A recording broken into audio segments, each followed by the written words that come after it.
History is not a clinical science. It is an autopsy report written entirely by the survivors.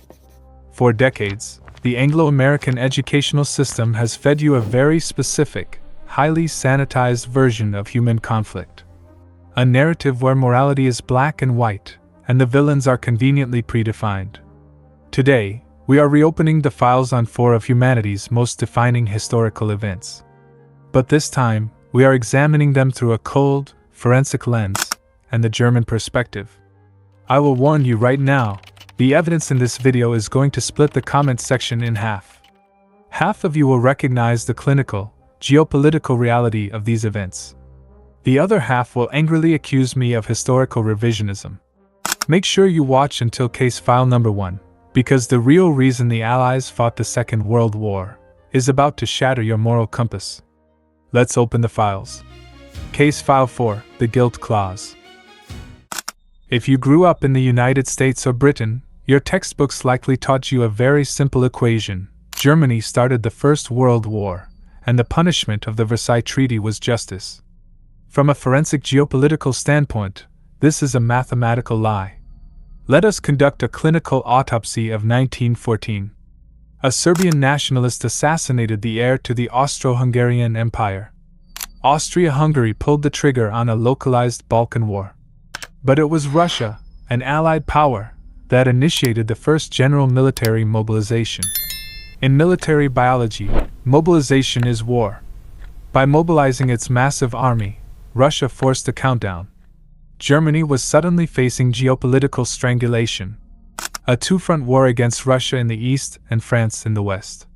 When Germany mobilized and executed the Schlieffen Plan, invading through Belgium to neutralize France quickly, it was not an act of spontaneous evil.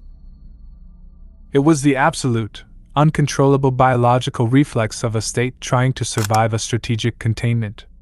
The invasion of Belgium was a tactical necessity born of a continent-wide suicide pact that all empires had signed. Yet, at Versailles, the victorious Allies forced Germany to sign Article 231, accepting 100% of the moral and financial guilt for a war started by Serbian terrorists, escalated by Austrian ego, and triggered by Russian mobilization. Forcing the sole blame onto Germany was not historical justice. It was geopolitical extortion. And it was the exact ideological catalyst that infected a ruined nation, directly engineering the biological collision of World War II.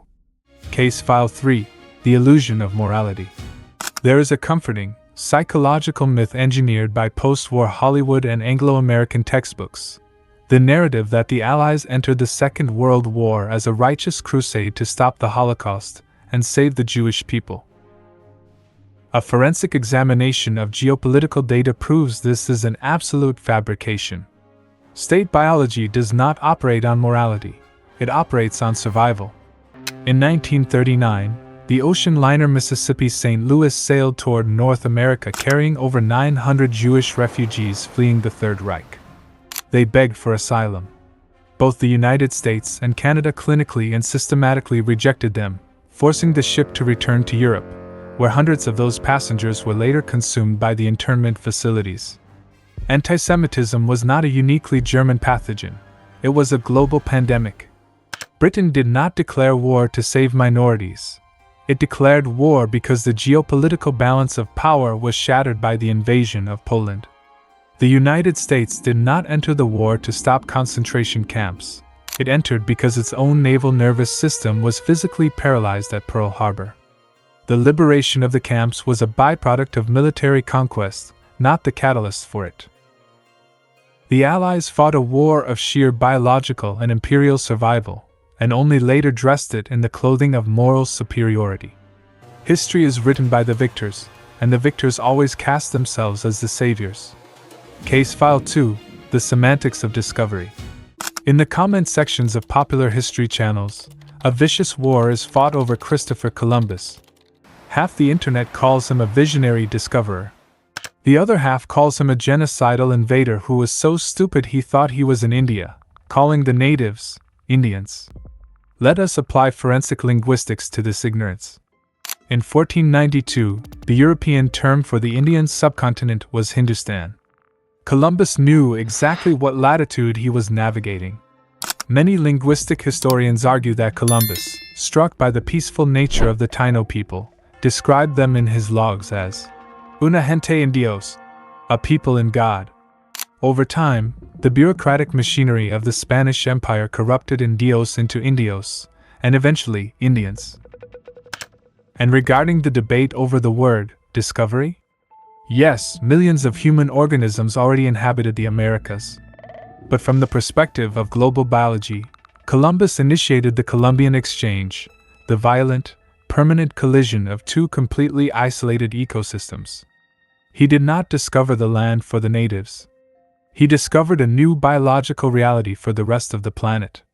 To deny the magnitude of that expansion because it offends modern sensibilities is a failure of objective historical analysis. Case File 1. The Osteology of Slaves. It is the oldest historical lie in human civilization. Cemented by Greek historians, popularized by religious texts like the Book of Exodus, and weaponized by Hollywood, the myth that the Great Pyramids of Egypt were built by the blood and broken backs of millions of abused Hebrew slaves. But in forensic history, we do not interrogate ancient manuscripts. We interrogate the bones. Modern excavations of the workers' necropolis at Giza have completely destroyed the slave narrative. When bioarchaeologists examined the skeletal remains of the pyramid builders, they did not find the anatomy of disposable, expendable biomass. They found the exact opposite. Osteological analysis revealed fractures in the arms and legs that had been amputated or set with splints using elite, professional medical precision.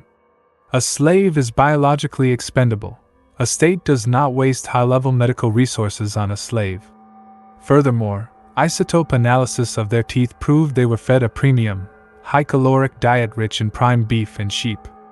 Biomechanics require fuel, and the Egyptian state fed its workforce exceptionally well. They were not slaves. They were highly respected, contracted specialists and farmers, honored with burials right next to the pharaoh's monument. The slave narrative is nothing but a dramatic, ancient propaganda campaign. Part 4. The Verdict. History is not a record of truth. It is a psychological defense mechanism designed to protect the ego of the victors. We have examined the geopolitical strangulation of Germany in 1914, the moral hypocrisy of the Allies in 1939, the semantic ignorance surrounding Columbus, and the osteology of ancient Egypt. Now, I turn the autopsy over to you. Which of these four clinical realities shatters your worldview the most? And I leave you with this question: is any conflict in human history actually driven by morality? Or is morality just a luxury we invent after the biological collision is over? Leave your verdict in the comments below. I want to see which side survives the debate. If you want to understand how the modern justice system insults the victims of treason, click here for the forensic analysis of the anatomy of treason. Top 5 infamous traitors. I'll see you in the lab.